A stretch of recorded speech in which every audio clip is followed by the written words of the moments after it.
And you have shared the fact that you were a victim of sexual assault much earlier in your life.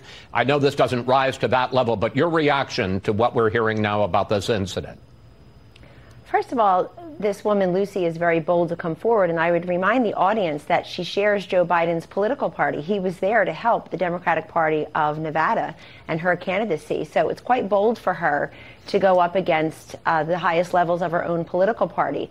But all of these post-Me Too allegations and insinuations really don't comport with probably Joe Biden's conduct over the years. If anybody just types in creepy Uncle Joe videos, you come up with a treasure trove. Far more evidentiary information and videos than we saw when Brett Kavanaugh's nomination was trying to be derailed and him as an individual and his family being destroyed by folks who had no evidence of what had allegedly happened 34 years earlier. And I think Joe Biden has a big problem here because he calls it affection and handshakes. His party calls it completely inappropriate.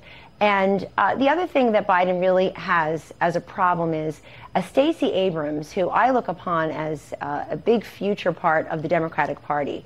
She's a very compelling. She rebuffed his advances to be on his ticket, pretty much. She said, if I'm going to run, I'm going to run for the whole thing. So he's had a bad couple of weeks. He doesn't have President Obama, the man he served for 8 years as vice president. He apparently doesn't have his endorsement. So I think he's had the worst non-rollout for any would-be 2020 candidate on the Democratic side, and this doesn't help. Let me ask you about one more question on this. We move on. We've got a lot to cover here this morning, Kellyanne.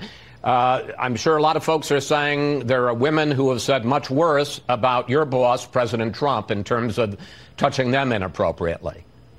We've certainly covered that ad infinitum during the campaign, the transition practically every day.